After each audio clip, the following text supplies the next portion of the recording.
afternoon everyone, and welcome back to another episode of On the Farm. You join me today on a beautiful day in Herefordshire. It is Tuesday the 14th of April, and I just wanted to kick-start this video off by wishing my dad a very happy birthday.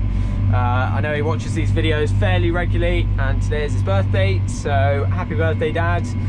I have of course phoned him this morning, but I thought I'd give him a mention in the video as well. So today we are chasing the plough, spreading some fertiliser.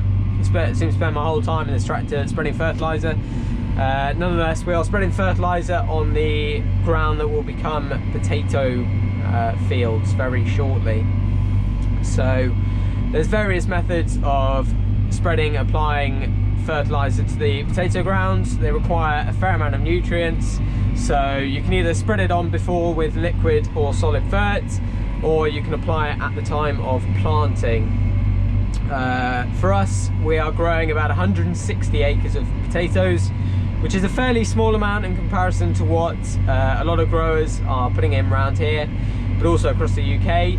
Having said that, that is still equating to about 3,000 tonnes of potatoes, so that's a lot of chips and nothing to be sniffed at.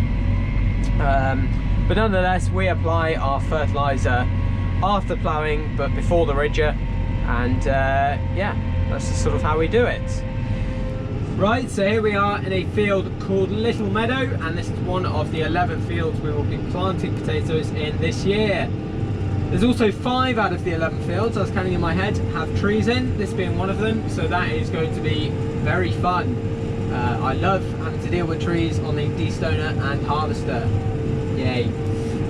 Anyway, as you can see, we are spreading fertiliser and going at a very steady 5.5 to 6k here. 2 reasons for that is, firstly, we've got a very high rate going on here, which means I've got Ben on the loader bringing me fert to the field to help speed the process up a little bit. Otherwise I'll be going back and forth quite a lot. Also, it's literally just been ploughed, which means it's pretty rough. So both for the kit and also another reason, to give time for the spreaders to sort of sort itself out, as it is such a high rate going on. The way we do it is spread the fertiliser onto the ploughed ground, then incorporate it with a sumo, and then it's ready to go with the ridger, and so on, etc, etc.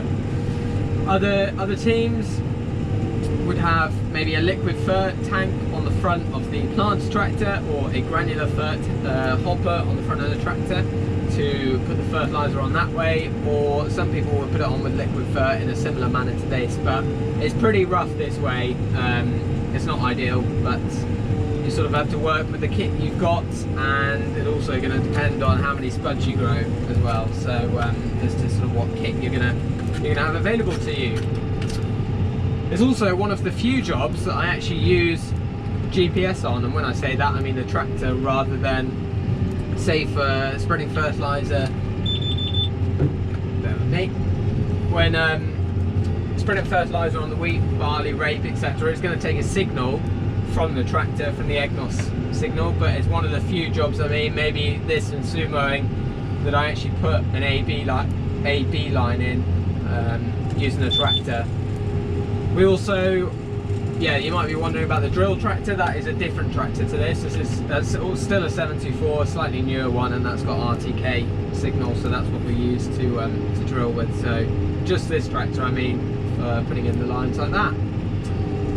Anyway, I thought I would just show you quite a nice chill job. Lovely afternoon again, and you will probably now join me in the next part of the video, sat on the destoner. Catch you then.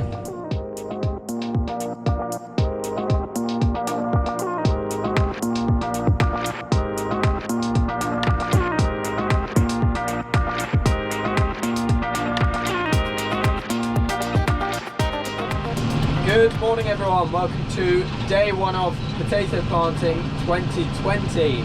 As you can see, another glorious day in Herefordshire. It's about, what's the time now, 11:30. It's about 14 degrees already, with highs of about 20, 21, 22. Definitely shorts weather.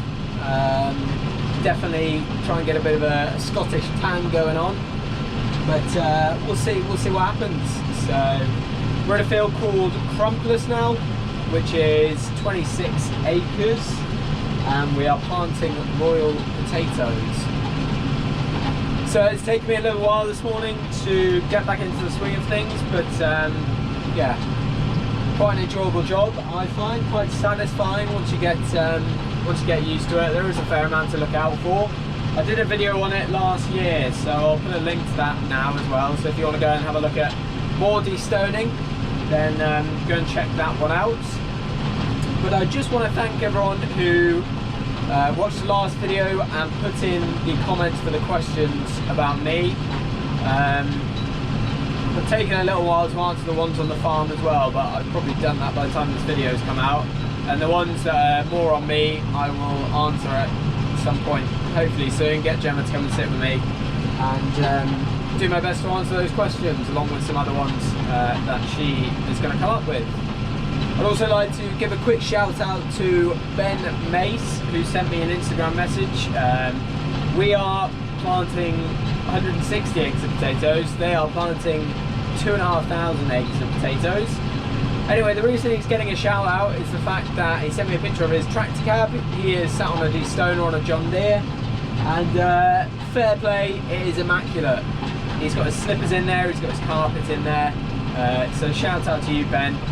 So if anyone else is out there and wants to send me a picture of their tractor cab, feel free to do so, and you may well get a shout out. So my Instagram is JJ Macleod.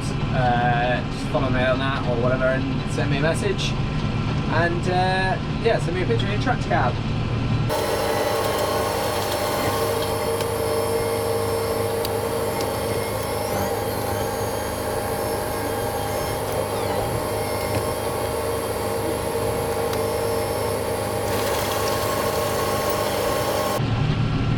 So as you can see from the camera, we've got Jimmy on the planter behind me that side. We've got Raphael on the bed tiller that side of me in the two Massies, and we got Matthew in the next field, Huntingdon, on the Ridger. So it is all go on the farm at the moment.